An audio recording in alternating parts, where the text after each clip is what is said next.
Alright, welcome back everyone. So here's the second part of what we're doing, lesson 4 officially. How do you solve simultaneous equations? Like that. And so this is kind of bringing back flashbacks of Algebra 2, Trig, 7th grade. I actually failed it in 7th grade. I was a troubled child. But I did well in 8th grade. And subsequently I did okay. So we've got two equations, two unknowns we want to solve for x and y. Now there's no way you could do this with one equation because there's an infinite number of possibilities with just one equation. You could plug in anything for x and you would get a corresponding number of infinite y's. But if you have two equations, two unknowns, there's really only one x-y combination that can solve this, and normally, as you guys remember from your algebra days, you could either subtract these or substitute and plug in. TI89 makes that all moot, so for the rest of your life you can pretty much do this, and it's pretty cool. So we're going to use the same command. We're going to use the solver, so algebra solve, but this is how you do it. Now we're going to have two equations and two variables, so the syntax is a little different, but not that different. I think you guys will catch on. So you plug in your equations. So here's the first one, x equals 2, y equals 2x minus 1. And then what you have to do is you need to put the other equation, and you need to separate it with the word and. So you know what? I don't even really know what menu it's in. That's why the catalog is handy. It's an A to Z listing of all functions. So I just go to the A's by pushing A, and there's and. You know, I think you can actually type in and using these characters here too. Should be fine. Either way, you want to get the word and in and type in the second equation, which is y equals 4x plus 3. And then you get your comma, but now we need to solve. We're not just solving for one of these variables, we're solving for two. And this is where you use your braces, your fancy braces. So you can't just type in xy because that would be too many commas. We're only allowed to have one comma separating the equations and the variables. So what you do is you get around that by typing in your fancy brace, so you're going to need a second. That was a failure. Second, there we go. Got my fancy brace, x, comma, y. So this comma is not really part of the solve. It's part of my variable set. And I need to close out my fancy brace and close out my parentheses for the solve command. And push enter, and look at that. Within an instant, it tells me the only possible x-y combination, x equals minus 2, y equals minus 5. Beautiful. It's a thing of beauty. Next example. And this is just another pretty standard example. And again, I didn't give myself enough room. There we go. So if I do this again, I can cheat and I can just modify the command I just made. So that's going to be 3x plus 5. You know, right now I'm in insert mode. I could go to overwrite mode, and the way I do that is I go to second and I click backspace. And now the cursor changes and I'm in overwrite mode, so I could make this plus 5. And this has to be, now my overwrite mode is going to work against me, because if I type in negative, it's going to overwrite stuff. I'm not going to have enough room, so I'm going to go back to insert mode by pushing second, backspace, and I get the different cursor where I can insert stuff. So minus 1/2, put parentheses around that. Probably not necessary since you could just type in 0.5. But that's okay. And this is minus 1. And then again, I'm solving for x, y. Everything else looks good. And here's my solutions. X equals minus 12/7 and y equals minus 1/7. That's the only possible solution set. So very cool. Now, those were linear equations. I can also solve, and they're linear because x and y they don't have any exponents. All these kind of follow the same form. There's a number before the y, a number before the x, and then potentially just a number here.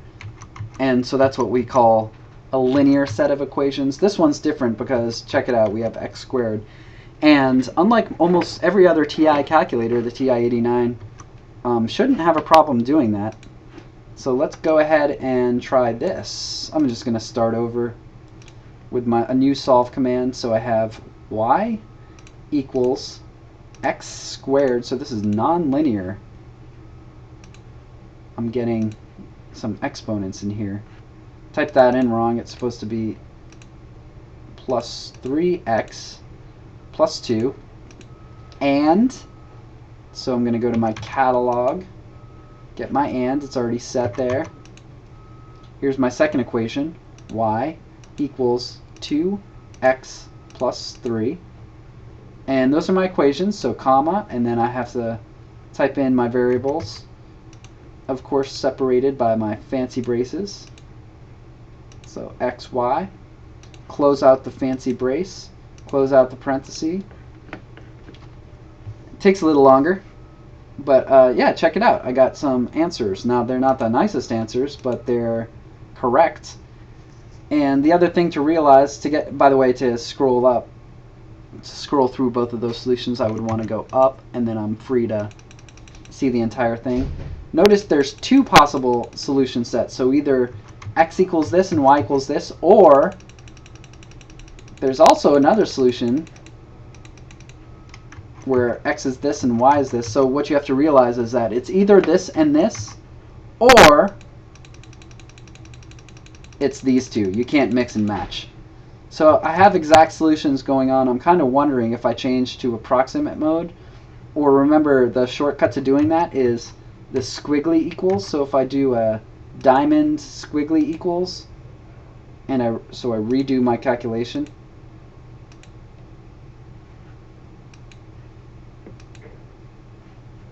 yeah, I can get approximate answers in the form of decimals. So here's my approximate answers: either x equals 0.6 and y equals 4.2, or x equals minus 1.6 and y equals minus 0.23. So that's pretty cool. Last thing I want to show you, you're not limited to two equations. If I take the same system and I modify that, 3 equations, 3 unknowns. This would take us like 2 weeks by hand.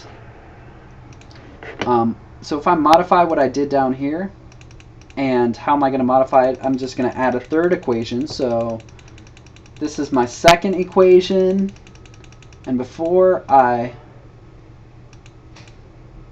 oh, that's not my second equation. This is what I was looking for. I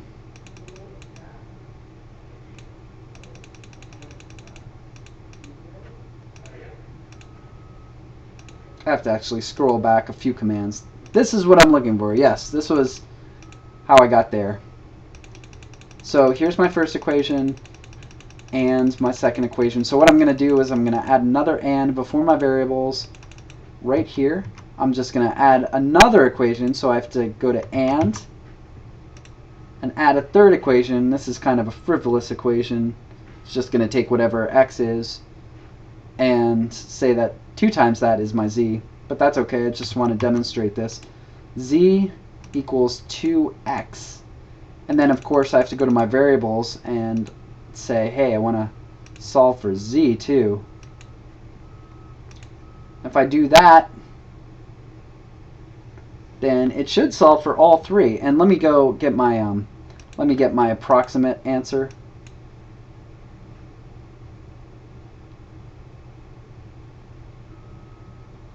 If you want results, you gotta wait. Approximate equals.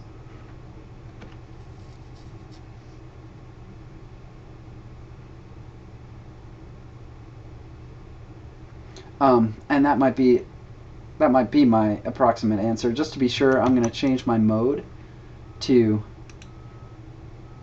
instead of exact, I'm gonna go to approximate answers.